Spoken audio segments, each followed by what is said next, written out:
चालाक लोमड़ी और सादा दिल ऊंट की कहानी। बहुत ज़माना पहले की बात है, जब हिंदुस्तान के मगरबी इलाके में वाक़े राजस्थान का थर का रेगिस्तान अपनी वसअत, खामोशी और सुनहरी रेत के टीलों के लिए मशहूर था। इसी वसी व अरीज सहरा के किनारे एक ऐसा इलाका भी था जो किसी मुजिज़े से कम नहीं था। वहाँ दूर दूर तक फैली रेत के दरमियान एक बारीक सी शफाफ नदी बहती थी। नदी के किनारे सरसब्ज दरख्तों का एक छोटा सा जंगल था जो इस खुश्क सहरा में जिंदगी की अलामत बनकर खड़ा था। ये जंगल जानवरों के लिए किसी जन्नत से कम न था। ठंडी हवा, मीठा पानी और सब्ज घास, ये सब कुछ वहां मौजूद था।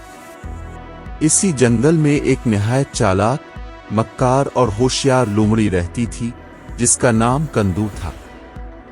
कंदू का दिमाग बहुत तेज था। वो हर मुश्किल सूरत-ए-हाल का हल निकालने में माहिर थी। लेकिन इसकी एक बड़ी कमजोरी थी, वो खुद गरज थी। वो हमेशा सिर्फ अपने फायदे के बारे में सोचती थी और दूसरों को धोखा देने में इसे कोई शर्म महसूस नहीं होती थी। इसी इलाके में एक बड़ा, मजबूत मगर निहायत सादा दिल ऊंट भी रहता था जिसका नाम भूला था। भूला वाकई अपने नाम की तरह सीधा सादा और मासूम था। इसका दिल बहुत साफ था, वो किसी का बुरा नहीं चाहता था और हमेशा दूसरों की मदद के लिए तैयार रहता था। पहली मुलाकात। एक दिन भूला नदी के किनारे पानी पी रहा था। इसी दौरान कंदू वहां आए। उसने भूला को देखा तो उसकी आंखों में एक चमक आ गई। अरे भाई, तुम यहां नए हो क्या? कंदू ने मुस्कुराते हुए पूछा। भूला ने नरमी से जवाब दिया, जी हां, मैं अभी कुछ दिन पहले ही यहां आया हूं। कंदू ने फौरन मौका भांप लिया। मैं तो यहां का रहने वाला हूं। अगर तुम चाहो तो हम दोस्त बन सकते हैं। भूला ने बगैर किसी शक के कहा, क्यों नहीं, दोस्ती से बढ़कर क्या होता है। इसी तरह दोनों की दोस्ती का आगाज हुआ। दोस्ती की गहराई। वक्त गुजरता गया।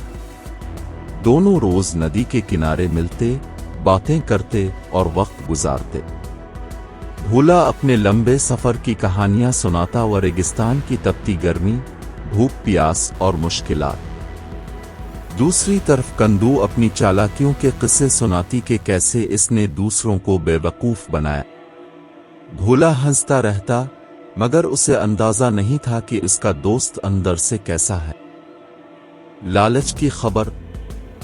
एक शाम सूरज गुरूब होने वाला था कि एक काला कौवा उड़ता हुआ आया और दरख्त पर बैठ गया।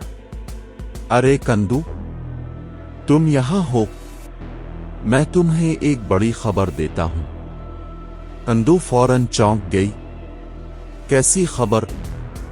कौवा बोला, नदी के इस पार खेतों में इस बार बहुत मीठे तरबूज लगे हैं और अब वो पक भी चुके हैं।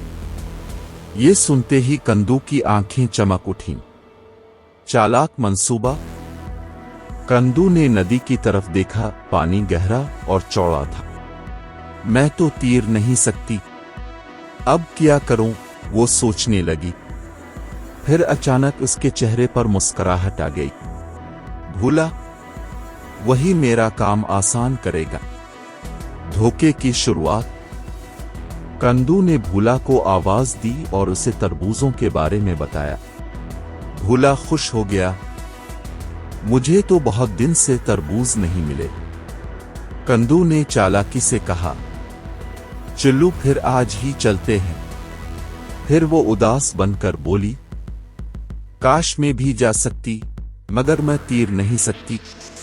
भूला फौरन बोला, कोई बात नहीं, तुम मेरी पीठ पर बैठ जा। कंदू के दिल में खुशी की लहर दौड़ गई। नदी पार करना। सुबह दोनों नदी की तरफ गए। भूला पानी में उतरा और कंदू उसकी पीठ पर बैठ गई। पानी आहिस्ता आहिस्ता बढ़ता गया, मगर भूला मजबूती से आगे बढ़ता रहा। आखिरकार वो खेत तक पहुंच गए। लालच और मुसीबत। खेत में लाल लाल तरबूज देखकर भूला खुश हो गया। दोनों खाने लगे, मगर कंदू बहुत जल्दी जल्दी और ज्यादा खाने लगी। जब इसका पेट भर गया तो वो अचानक चीखने लगी।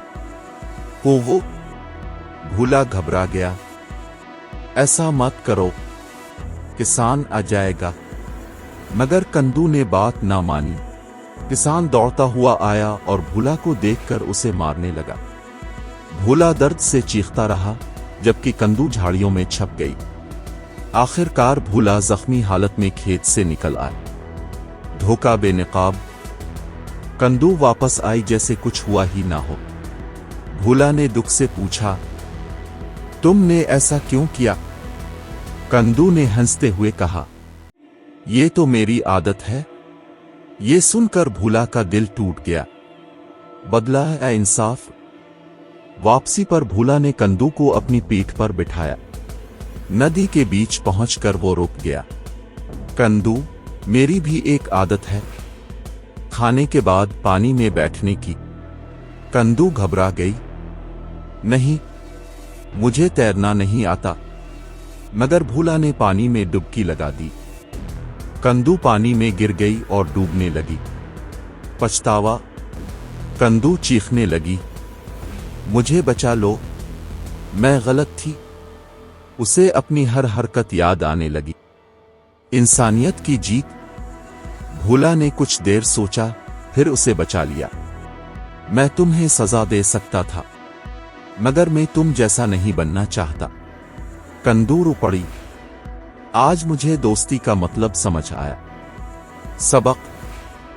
इस दिन के बाद कंदू बदल गई और भूला ने इसे मुआफ कर दिया। नतीजा, मॉरल, जो दूसरों के साथ बुरा करता है, एक दिन वही उसके साथ होता है। सच्ची दोस्ती एतमाद पर कायम होती है, धोखे पर नहीं। और सबसे बढ़कर इंसानियत बदले से बड़ी होती है।